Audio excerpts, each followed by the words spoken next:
in a day that is traditionally given over to nothing more profound than collegiate exuberance of the University of Wyoming, this community on the High Plains experiences a different kind of homecoming Saturday, as many search their souls of a vicious, apparent, anti-gay crime. University President Philip Dubois. This was homecoming weekend. There were a lot of people in town. And there was a parade scheduled, and the students had organized a tag to the back of it. You know, behind the banner supporting that. And everyone was wearing armbands that the students had created. I lived in the center of town. Carrie Woods. And my apartment has opposite windows on opposite sides. Well, that's actually the exact homecoming parade route. Now, on the day of the parade, I had a cast on my leg because I had a pretty bad fall. So I couldn't march with people that were marching for Matthew Shepard. So instead, I just watched my window. It's just that the thing is,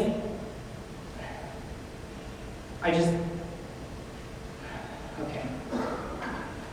I'm 52 years old, and I'm gay. I've lived here for many years, and I've seen a lot here. I mean, I was very moved whenever I saw that tag at the end of the homecoming parade. I mean, there's at least 100 people marching for Matthew Shepard. And then the tag went down the street, and then he made a U-turn to go on south. So I went to the other side of my apartment to wait for it to come up. I was right up front where they were holding the banner for Matthew, and let me tell you, I've never had goosebumps so long in my life. I mean, it was amazing, a mass of people, and families, and mothers holding their 6-year-old kids and tying these armbands around their 6-year-old kids and trying to explain why they should be wearing these armbands. And it was absolutely one of the most beautiful things I've ever done in my life. And about like 9 or 10 minutes later, the rest of the parade started coming up the street, and I just noticed the most incredible thing.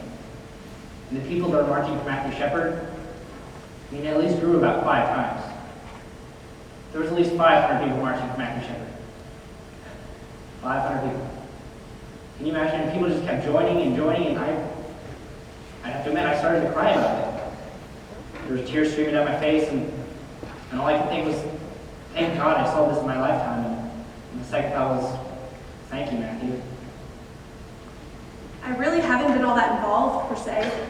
My husband's a highway patrolman, so that's really the only way that I've known about it. And when I first found out, I thought it was just terrible. I can't. Nobody deserves that. I don't care who you are. But another thing that was not brought out, that patrolman was killed. And there was nothing. He didn't say anything about the old man that killed him. He was just driving down the road, and he shouldn't have been driving, and it killed him. It was just a little piece in the paper. I mean, he was grounded in the forest, but here's one of our guys. My husband worked with him. It's just a little piece in the paper. And a lot of this is my feeling that portraying Matthew Shepard as a saint and making him as a martyr, and I don't think that he was. I don't think that he was that pure. You know, I didn't know him, but there's just so much that you hear about him, and it's scary. You know about his character and spreading AIDS and another few things? You know, being who he was just a barfly, you know? Like, he pushed himself around. I think that he flaunted it. Everybody's got problems, but why they exemplify him, I don't know.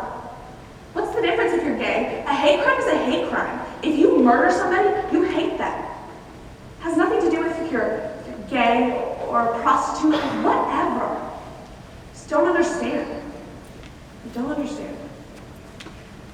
Company member Lee Fondakowski. This is one of our last days on our second trip to Laramie. Greg and I have been conducting interviews non-stop, and we are exhausted. It's 7:30 and we're to meet with Father Roger Smith, and although I wish we could skip it all together, we have to see this through to the end. So here we are, 7:30 a.m., 2 queers and a Catholic priest.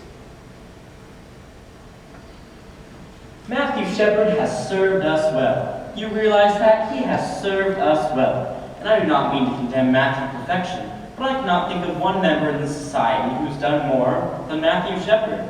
And I also won't say that I was just a spoiled guy. I mean, I was very local in the community when this happened.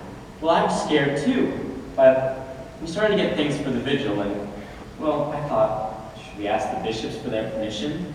And I thought, well, hell no, we're not going to do that. Just because the bishop say it's correct does not make it so. And I'm not trying to knock bishops, but what is right. And I know you're just out here on a search, so I will do this. I trust that if you write a play of this, that you say it right. I feel you have a responsibility to do that. And don't make matters worse. You think what they did to Matthew was violence? They did do violence to Matthew. But do you realize that every time you're called a fag or a les or a dyke. Dyke, yeah, dyke. Do you realize that that is violence too? That is the seed of violence. And I would regret it immensely if you took anything I said to cultivate that sort of violence. You need to know that. Thank you, Father, for saying that. Just deal with what is true. You know what is true.